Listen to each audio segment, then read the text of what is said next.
Many objects, such as some aircrafts, bullets and rockets, etc., travel at speeds which are greater than the speed of sound in air. They are said to have supersonic speed. बहुत सारे objects हैं, जैसे कि कुछ aircrafts हैं, bullets हैं, rockets हैं, इनकी जो स्पीड होती है ट्रेवल करने की, वो साउंड से भी ज़्यादा होती है। तो इन्हें हम लोग कहते हैं क्या?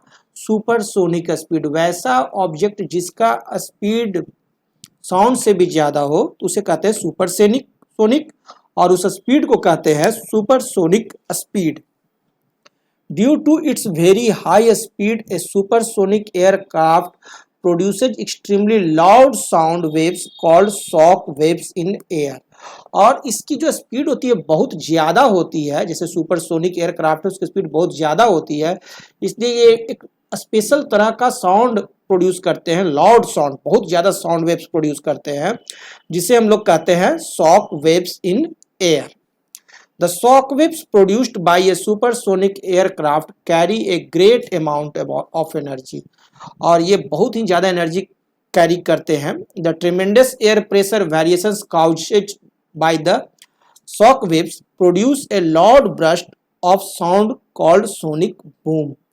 और एक बहुत ही ज़्यादा आपको एयर में साउंड प्रोड्यूस करते हैं ड्यू टू शॉक वेव्स, जिसको कि हम लोग कहते हैं सोनिक वेव बूम। क्या कहते हैं? Sonic boom. The sonic boom produces intolerable loud noise which causes pain in our ears. ये एक ऐसा साउंड है जो कि हमारे जो ईयर है वो इसको टॉलरेट नहीं कर पाता। इनटॉलरेबल लाउड नॉइज है, बहुत ही ज़्यादा नॉइज है जो कि हमारे कानों में दर्द पैदा कर देता है। The first supersonic jet aircraft was made in 1948.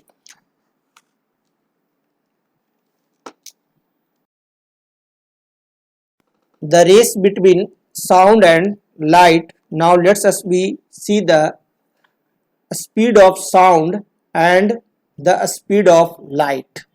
The speed of sound in air is about 344 metre per second. Sound का स्पीड जो होता है एयर में ओनली 344 मीटर पर सेकेंड होता है, while the speed of light in air is 3 lakh kilometre पर second. This is the major difference between the speed of sound and the speed of light. A speed of sound is only 344 meter per second.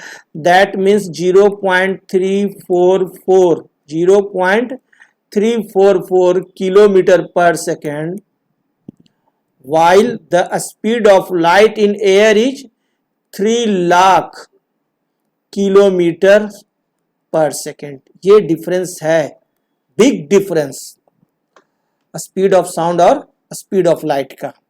It is clear that the speed of light is very great as compared to the speed of sound.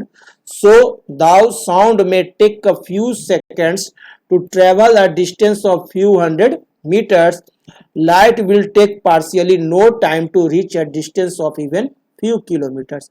कुछ kilometre दूरी अगर तय करना हो तो उसमें sound को समय लग जाएगा, कुछ सेकंड लग जाएगा, लेकिन लाइट को कोई समय नहीं लगेगा, नगण्य समय, क्योंकि वो तो एक सेकंड में 3 लाख किलोमीटर चलता है, तो पलक झपकते वो हजारों किलोमीटर चल जाता है।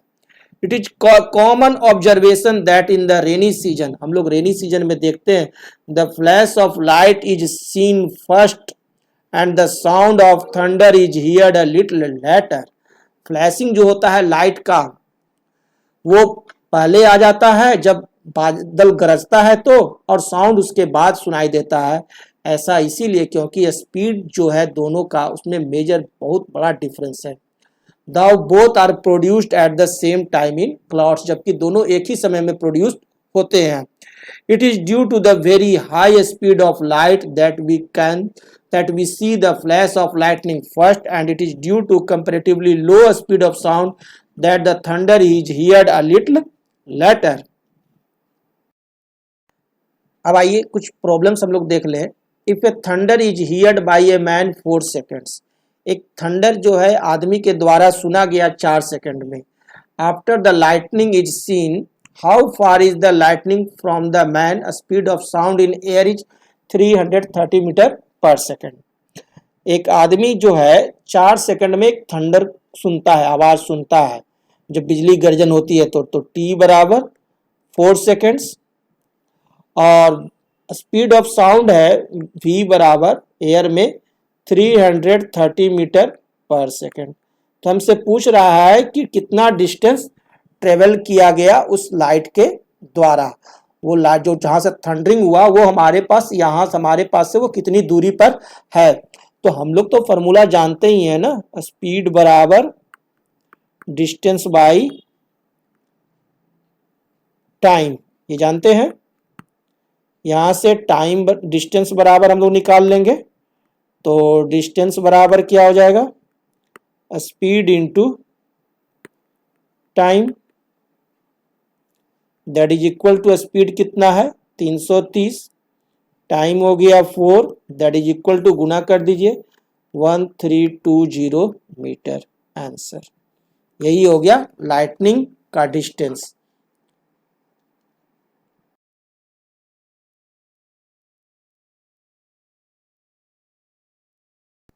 Reflection of sound.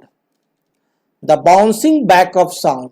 The bouncing back of sound when it strikes a hard surface is called reflection of sound. कोई भी साउंड यदि बाउंस बैक होता है किसी हार्ड सरफेस से, उसे ही हम लोग कहते हैं reflection of sound. Hard solid surfaces are the best for reflecting sound surfaces. जैसे कि कोई गेंद अगर आप पटकते हैं तो वो बाउंस करता है ना, ठीक उसी तरह से हमारा जो साउंड है वह भी बाउंस होता है किसी भी हार्ड सरफेस से। For example, sound is reflected well from hard surfaces like a wall, a metal sheet, hard wood and a cliff. A cliff is a steep rock especially at the as of the sea. कहीं से भी किसी भी जगह से कोई भी धरातल पर से हमारे को साउंड रिफ्लेक्ट कर सकता है। Soft surfaces are bad reflectors of sound. और सॉफ्ट सरफेसेज जो होता है वो बहुत अच्छा रिफ्लेक्टर नहीं होता है, वह कुछ साउंड को एब्जॉर्ब कर लेता है और कुछ को ही रिफ्लेक्ट करता है। Soft surfaces absorb sound. तो गुड रिफ्लेक्टर कौन है, hard solid surfaces. The reflection of sound does not require a smooth and shining surface like that of a mirror. जैसे लाइट को रिफ्लेक्शन के लिए क्या चाहिए, एकदम स्मूथ और शाइनिंग सरफेसेज, लेकिन साउंड के लिए कुछ वैसा जरूरत नहीं है। साउंड किसी भी हार्ड सरफेस से रिफ्लेक्ट कर जाएगा, कैसा भी रहेगा वहां से वो रिफ्लेक्ट कर जाएगा, किसी भी तरह का ऑब्जेक्ट रहेगा वहां से रिफ्लेक्ट करेगा। Sound can reflected from any surfaces weather smooth और रफ, चाहे वह स्मूथ रहे या रफ रहे वो दोनों जगह से रिफ्लेक्ट करेगा sound. Sound waves are much longer than a light wave. Sound waves जो है लाइट वेव से ज्यादा लॉन्गर है। So they require a much larger area for reflection. इसलिए इसको रिफ्लेक्शन के लिए ज्यादा एरिया की जरूरत पड़ती है। The laws of reflection of light are obeyed during the reflection of sound। और ये जो लॉ ऑफ रिफ्लेक्शन है जो लाइट का है वही आपका साउंड का भी है, दोनों का लॉ ऑफ रिफ्लेक्शन सेम है। The laws of reflection of light are obeyed during the reflection of sound. First, the incident sound waves, the reflected sound waves and the normal at the point of incidence all lie in same plane। आपका जो incidence जो sound waves है, ये जो clock है, clock से sound निकला, तो ये जो साउंड निकला इसे कहते हैं इंसिडेंट साउंड वेव्स। और फिर ये एक दीवार से टकराया, ड्राइंग बोर्ड या दीवार रहे, वॉल रहे, उसे टकराया और टकराने के बाद रिफ्लेक्ट किया, that is reflecting sound waves. और उसके बाद एक नॉर्मल, ये एक नॉर्मल लाइन है, ये तीनों का तीनों जो होता है एक ही प्लेन पर होता है।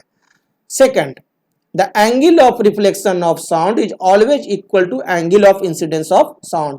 और ऐसी स्थिति में ये जो एंगल ऑफ इंसिडेंस I है वह एंगल ऑफ रिफ्लेक्शन R के बराबर होता है। Angle I is equal to angle R, angle of incidence is equal to angle of reflection.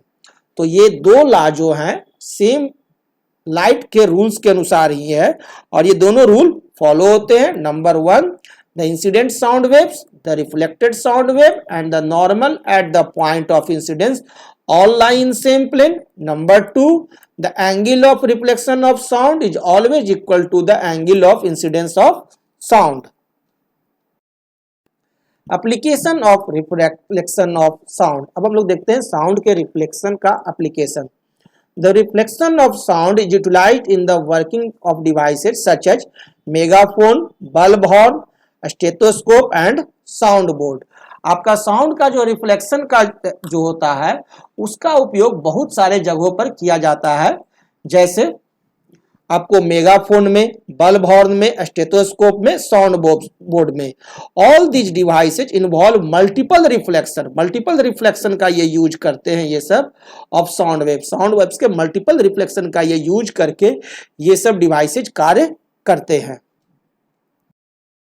Megaphone and bulb horn, आइए देखते हैं। ये रहा आपका मेगाफोन और बल्ब हॉर्न, आप लोग देखे हैं, ये दोनों चीज देखे हैं।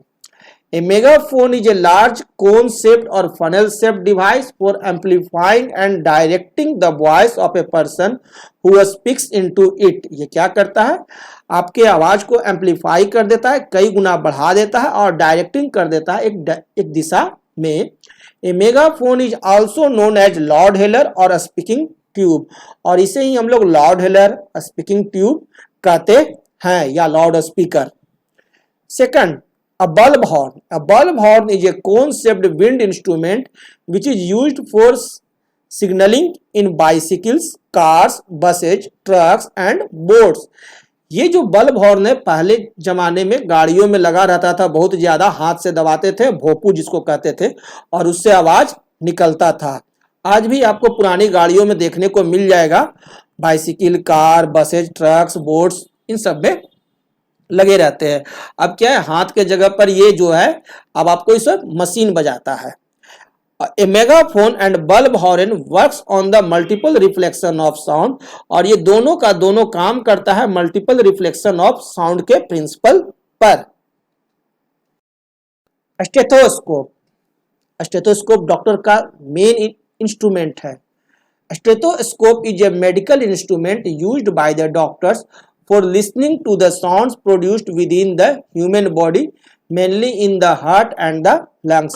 स्टेथोस्कोप का डॉक्टर्स मेनली हार्ट बीट और लंग्स के बीट को सुनने के लिए यूज करते हैं। Stethoscope consists of 3 parts. एक स्टेथोस्कोप 3 पार्ट्स के बने होते हैं। फर्स्ट अ चेस्ट पीस, पहला तो होता है इसका chest piece, which carries a sensitive diaphragm at its bottom, जिसके बॉटम पर एक बहुत ही पतला झिल्ली लगा रहता है जिसे डायफ्राम कहते हैं, और वो बहुत वाइब्रेट करता है। The diaphragm amplifies the sound of heart beats etc. और यही जो है हार्ट बीट्स को क्या करता है, एम्पलीफाई कर देता है। सेकंड है 2 ईयर पीसेज, और 2 ईयर पीस होते हैं जो कि कान में लगते हैं डॉक्टर साहब के, which are made of metal tubes, जो मेटल ट्यूब्स के बने होते हैं। These are put by the doctors into his ears, जो डायफ्राम से आवाज निकलता है उसी आवाज को ये डॉक्टर साहब इस ईयर पीस से अपने कानों में लगाकर सुनते हैं। थर्ड है rubber tube which joins the chest piece to the ear piece, और तीसरा इसमें एक रबर ट्यूब रहता है जो कि आपको इसको ज्वाइन करता है, और इसी के माध्यम से ये जो डायफ्राम से जो आवाज रिसीव होता है वो इस रबर ट्यूब के माध्यम से विद मल्टीपल रिफ्लेक्शन होते हुए ईयर में पहुंचता है। A stethoscope works on the principle of multiple reflection of sound. Third है sound board. The sound board is a concave board, ये concave board है, curved board है, which is placed behind the speaker in a large halls or auditoriums so that his speech can be heard easily even by the person sitting at a considerable distance. आप बड़े बड़े hall में चले जाइए, वहां जो आप देखिएगा ना साउंड बोर्ड जो लगा रहता है वो आपका कर्व्ड शेप्ड का रहता है, ताकि सेम तरह का आवाज मल्टीपल रिफ्लेक्शन के द्वारा सभी जगह पहुंच जाए। एक जगह से जब आवाज निकलेगा तो मल्टीपल रिफ्लेक्शन करते हुए वो सभी जगह आवाज पहुंचे, इसलिए इसका यूज किया जाता है। The ceiling of concert halls, और जो सीलिंग भी जो होता है कॉन्सर्ट हॉल्स का वो देखिएगा गुंबद नुमा रहता है।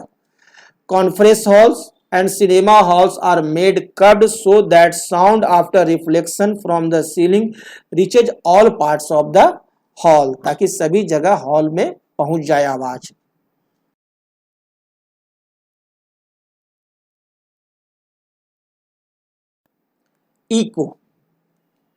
Echo, the repetition of sound caused by reflection of sound waves is called an echo। Reflection of sound waves के द्वारा जो साउंड का रिपीटिशन होता है, बार बार जो हम लोग एक ही साउंड को सुनते हैं, due to reflection of sound is called an echo. हम लोग कभी कभी एक ही साउंड को बार बार सुनते हैं। पहाड़ी क्षेत्र में जाइए और पहाड़ पर खड़ा हो जाइए और जोर से आवाज दीजिए, आपको अपना ही आवाज फिर से सुनाई देगा, that is echo. When a person shoots in a big empty hall, we first hear his original sound. After a little while, we hear the reflected sound of shoot. This reflected sound is an echo. वही echo है। An echo is heard when sound is reflected from a hard surface, such as a tall brick wall or a cliff. A soft surface tends to absorb sound, so there is no echo. और eco जो होते हैं वो hard surface से टकरा करके आपको reflect करके आते हैं। सॉफ्ट सरफेस क्या करते हैं, साउंड को एब्जॉर्ब कर लेते हैं और वहां पर कोई इको प्रोड्यूस नहीं होता है। We know that the speed of sound in air at 20 degree Celsius यानी room temperature is 344 metre per second. So if we shot at a wall from 344 metre away, the sound takes 1 second to reach the wall. The sound reflects from the wall and takes another 1 second to return to us. So we hear the echo 2 seconds after we have shouted. मैं यहाँ पर खड़ा हूँ और बोल रहा हूँ और हमसे 344 मीटर की दूरी पर एक दीवार है। तो ये जो दीवार है, हमारा आवाज यहाँ से जाएगा और इस दीवार से टकराएगा और फिर टकरा करके मेरे पास आएगा। माने मैं अपने ही साउंड को 1 सेकंड जाने में और फिर 1 सेकंड आने में यानी 2 सेकंड बाद सुनता हूं। यदि ये दीवार जो है ये हमसे 344 मीटर की दूरी पर है, 344 मीटर की दूरी पर है, तब क्योंकि 1 सेकंड में जो स्पीड है साउंड का वो 344 मीटर है। तो रिपीटिशन ऑफ साउंड, बार बार जो साउंड हम लोग सुनते हैं उसे ही इको कहते हैं। Calculations of minimum distance to hear an eco.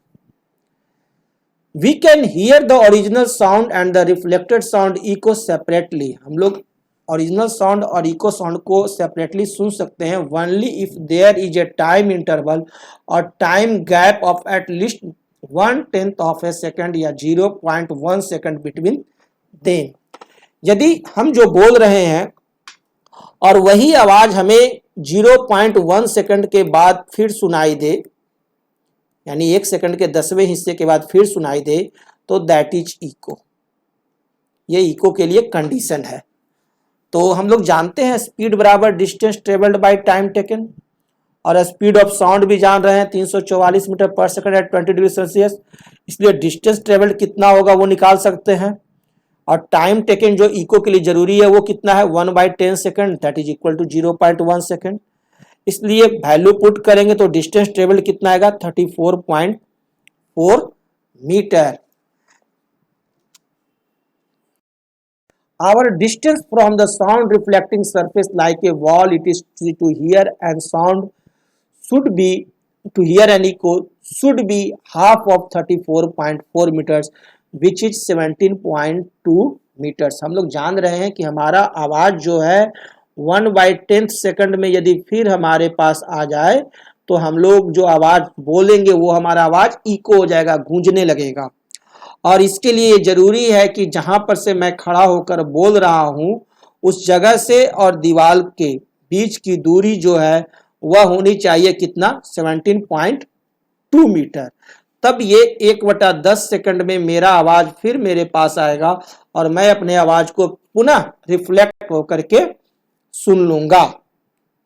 The minimum distance from a sound reflecting surface wall etc to hear an echo is 17.2 metre at 20 degree Celsius. याद रखने का है और कैसे निकालते हैं ये समझ गए। तो इको के लिए नेसेसरी कंडीशन क्या है, 1/10 second. No echo can be heard when our distance from the sound reflecting surface is less than 17.2 meters। यदि मैं बैठा हुआ हूं और हम जो बोल रहे हैं तो हमसे 2 मीटर की दूरी पर दीवार है और वहां गया और टकरा करके मेरे पास चला आया, गया और 2 मीटर से टकरा करके मेरे पास चला आया, तो ऐसी अवस्था में नो इको, कोई भी इको प्रोड्यूस नहीं होगा। इको के लिए कंडीशन है कि हमारा जो रिफ्लेक्टिंग सरफेस है वो हमसे 17.2 मीटर्स हो, ताकि जो आवाज जो हम सुने वो 1/10 सेकंड के बाद सुने। क्लियर? 1/10 सेकंड के बाद आवाज सुनेंगे तभी हमारे को इको प्रोड्यूस होगा। When the sound travels in water, then the minimum distance for hearing and echo will be different because the speed of sound in water is different। लेकिन वही वाटर में इसका स्पीड ऑफ साउंड डिफरेंट होता है, इसलिए वहां eco का भी जो डिस्टेंस भी है वो भी डिफरेंट हो जाएगा। If the speed of sound in water is 1500 metre per second, then the minimum distance to hear an echo in water will be 75 metre. क्योंकि वाटर में क्या है, जब हम वाटर में जाएंगे तो स्पीड ऑफ साउंड कितना हो गया 1500 मीटर पर सेकेंड। तो बाई 10 1/10 सेकेंड से अगर इसको डिवाइड कर दें तो यानी 150 मीटर की दूरी चलेगा, यानी 75 मीटर की दूरी पर 75 मीटर की दूरी पर जाएगा, टकराएगा और मेरे पास चलाएगा 1/10 सेकंड में, है ना। तो वाटर में डिस्टेंस ऑफ वॉल बढ़ जाएगा। The formation of echoes by reflection of sound waves is used to measure the depth of sea और ओशियन। इसका उपयोग करके हम लोग डेप्थ ऑफ सी मेजर करते हैं। To locate the under water objects like the shoals of fish, shipwrecks, submarines, sea rocks and hidden iceberg in the sea. तो किसी भी चीज की सी में जब दूरी हमें नापना है तो उसके लिए हम लोग इस इको का उपयोग करते हैं। And to investigate inside the human body. In all these applications of echoes we don't use ordinary sound waves। और इसके लिए हम लोग कोई ordinary sound waves का यूज नहीं करते हैं। We use high frequency sound waves called ultrasonic waves और ultrasounds। और इसके लिए हम लोग यूज करते हैं ultrasonic waves या ultrasound का। We don't use sound waves। हम लोग sound waves का यूज नहीं करते हैं for measurement of depth of sea। We use ultrasonic waves। एक प्रॉब्लम है, a man claps his hands near a mountain and hears the echo after 4 seconds। If the speed of sound under these conditions be 330 meters per second, calculate the distance of mountain from the man।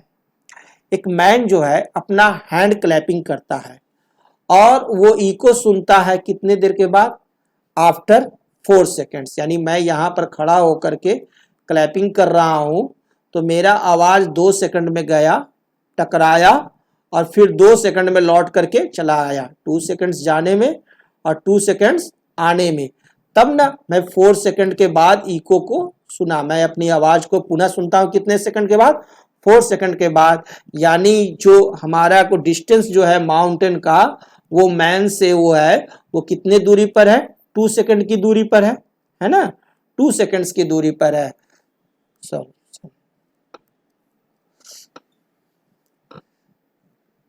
From question it is clear that distance of mountain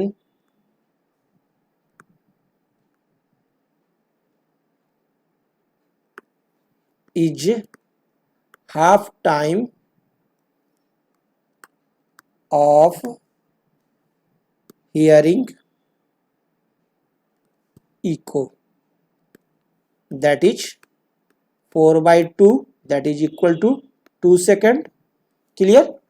तो distance of mountain बराबर, तो distance travelled बराबर क्या हो जाएगा, sound के द्वारा distance travelled जो किया वो डिस्टेंस ऑफ माउंटेन हो गया from the man, that is equal to speed गुना time taken, that is equal to speed कितना है 330 मीटर पर सेकेंड, टाइम हो गया 2 seconds, that is equal to 660 metre. Answer clear?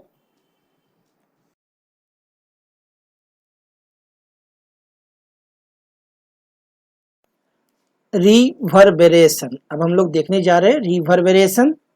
The persistence of sound in a big hall is due to repeated reflections from the walls, ceiling and floor of the hall is called reverberation.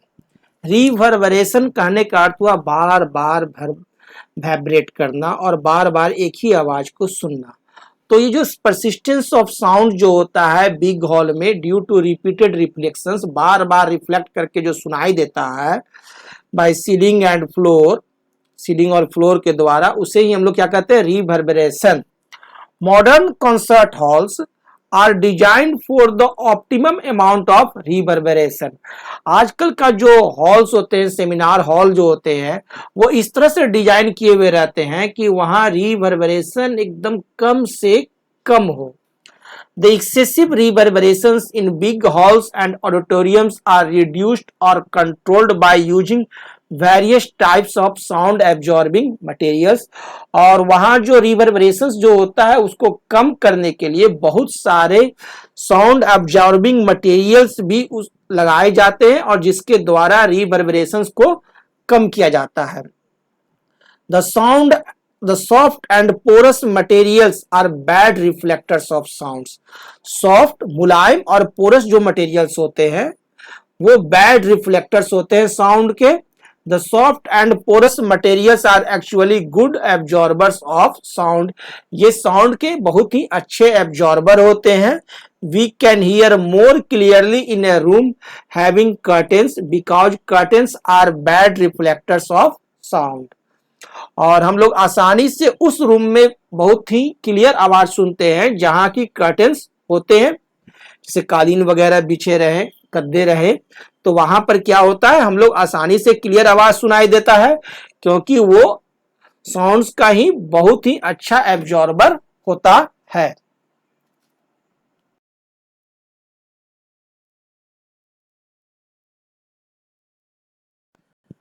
The frequency range of hearing in humans. अब हम लोग देखते हैं humans का frequency range. The range of frequency from 20 hertz to 20,000 hertz is known as frequency range of hearing in humans. एक मानव जो होते हैं, हम लोग जो है वो, हम लोग का फ्रीक्वेंसी रेंज जो हियरिंग है, साउंड का हियरिंग का, वो है क्या, 20 हर्ट्ज टू 20,000 हर्ट्ज। हम लोग 20 हर्ट्ज से 20 हर्ट्ज से लेकर के 20,000 हर्ट्ज तक के ही साउंड्स को सुन सकते हैं। 20 हर्ट्ज से अगर नीचे होगा या 20,000 हर्ट्ज से यदि ऊपर का फ्रीक्वेंसी का साउंड होगा तो ये दोनों का दोनों हम लोग नहीं सुनेंगे। हम लोग का ऑडिबल रेंज क्या है, 20 hertz to 20,000 hertz. The sound waves which are able to hear is called audible sounds। वह साउंड जो कि हम लोग सुन सकते हैं उसे हम लोग कहते हैं audible sounds। The audible range of sound frequencies for human ear is 20 hertz to 20,000 hertz। हम लोगों का audible range क्या है, 20 hertz to 20,000 hertz। यही हम लोग का audible range है। audible range, ऑडिबल रेंज यानी कहने का अर्थ हुआ कि ऑडिबल रेंज ऑफ साउंड्स, वह साउंड जिसे कि हम लोग सुन सकते हैं।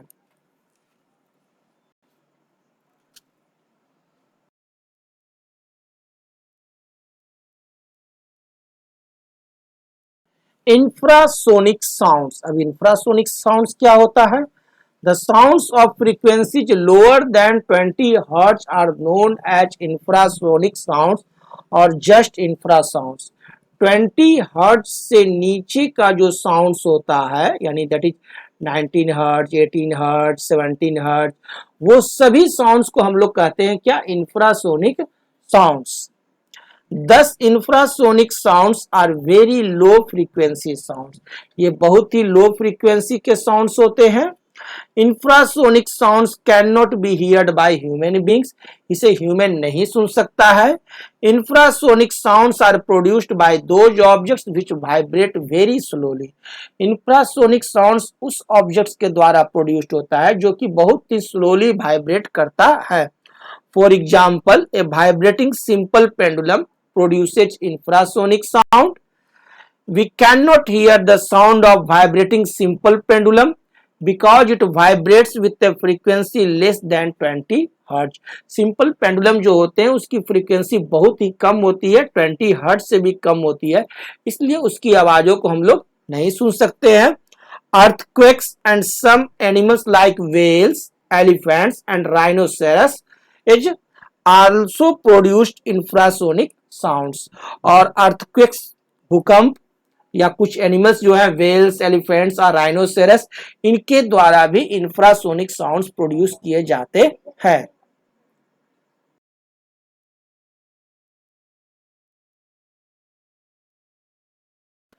अल्ट्रासोनिक साउंड्स, अब अल्ट्रासोनिक साउंड्स किसे कहते हैं? The sounds of frequency higher than 20,000 hertz is known as ultrasonic sounds. और 20,000 हर्ट्ज से ज्यादा का जो साउंड्स होता है उसे क्या कहते हैं? Ultrasonic sounds. अब ध्यान दीजिए, 20 हर्ट्ज से जो बिलो है, 20 हर्ट्ज से बिलो है, उसे क्या कहते हैं? इंफ्रासोनिक। इंफ्रासोनिक। और 20,000 हर्ट्ज से एबव का जो साउंड होता है, एबव के जो साउंड होते हैं उसे क्या कहते हैं? अल्ट्रासोनिक। अल्ट्रासोनिक। और हम लोगों का ऑडिबल रेंज क्या है? 20 हर्ट्ज टू 20,000 हर्ट्ज। ये हम लोगों का ऑडिबल रेंज है ना? ऑडिबल रेंज है। ऑडिबल रेंज ऑफ साउंड्स कितना है? 20,000 टू 20,000 हर्ट्ज। 20 हर्ट्ज से नीचे गया तो इंफ्रासोनिक, और 20,000 से ऊपर गया तो अल्ट्रासोनिक। और अल्ट्रासोनिक को भी हम लोग नहीं सुन सकते हैं और इंफ्रासोनिक को भी हम लोग नहीं सुन सकते हैं, don't hear. Thus, ultrasonic sounds are very high frequency sounds। Ultrasonic sounds जो होते हैं उसके बहुत ही ज्यादा फ्रीक्वेंसी है, क्योंकि more than 20,000 hertz. Ultrasonic sounds can not be heard by human beings. यह भी ह्यूमन बींग्स के द्वारा सुना नहीं जा सकता है। Though human beings cannot hear ultrasonic sounds, but dogs can hear ultrasonic sounds of frequency up to 50,000 hertz। लेकिन जो है वो अल्ट्रासोनिक साउंड सुन सकता है, वो अप टू 50,000 हर्ट्ज तक सुन सकता है। This is the reason why dogs are used for detective work by the police।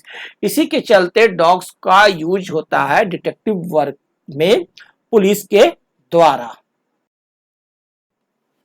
Bats, monkeys, deer, cats, dolphins, porpoises and leopard can also hear ultrasonic sounds। ये सब जानवर भी हैं जो कि सुन सकते हैं अल्ट्रासोनिक साउंड्स। कौन कौन? बैट्स हैं, मंकीज हैं, डियर्स हैं, कैट्स हैं, डॉल्फिन्स हैं, porpoises हैं और leopard. Bats can hear ultrasonic sounds having frequencies up to 1,20,000 hertz। Bats तो 1,20,000 हर्ट्ज तक का साउंड सुन सकता है। In fact bats can also produce ultrasonic sounds while screaming. और बैट्स जो है वो अल्ट्रासोनिक साउंड्स प्रोड्यूस्ड भी करते हैं वो स्क्रीमिंग के दौरान, चिल्लाने के दौरान। Dolphins, porpoises and rats can also produce ultrasonic sounds as well as hear ultrasonic sounds। और डॉल्फिन्स, porpoises और रैट्स भी क्या है? अल्ट्रासोनिक साउंड सुन भी सकते हैं और प्रोड्यूस भी कर सकते हैं। Children under the as of 5 years, 5 साल से छोटे बच्चे, can hear ultrasonic sounds of frequency up to 25,000 hertz. और जो बच्चे होते हैं जो 5 साल से कम के होते हैं वो 25,000 हर्ट्ज तक अल्ट्रासोनिक साउंड्स को सुन सकते हैं। Ultrasonic sounds can not be produced by ordinary vibrators like tuning forks. They are produced by special vibrators which can vibrate very very rapidly. और अल्ट्रासोनिक साउंड्स जो है वो सिंपल वाइब्रेटिंग के द्वारा प्रोड्यूस्ड नहीं किए जा सकते हैं। Due to its very high frequency, ultrasound has a much greater penetrating power than ordinary sound। और अल्ट्रासोनिक साउंड्स का फ्रीक्वेंसी बहुत ज्यादा होता है, इसी के चलते इसकी पेनिट्रेटिंग पावर भी बहुत ज्यादा होती है। so it can be used to detect objects under the sea and organs inside the human body. इसीलिए हम लोग अल्ट्रासोनिक साउंड्स का उपयोग करते हैं समुद्र के अंदर किसी भी ऑब्जेक्ट्स को तलाश करने में या अपने बॉडी के अंदर ऑर्गन्स को देखने में. Ultrasound is used to investigate the internal organ of the human body. Human body के अंदर में internal organ को investigate करने के लिए ultrasound का यूज किया जाता है, such as liver, gallbladder, pancreas, kidney, uterus and heart etc. Ultrasound is also used in sonar और ultrasound को sonar में भी यूज किया जाता है. Apparatus to measure the depth of sea or ocean, समुद्र की गहराई को नापने के लिए, and to locate under sea objects, और समुद्र के अंदर ऑब्जेक्ट्स को लोकेट करने के लिए like shoal of fish, shipwrecks, submarine sea rocks and hidden icebergs in the C.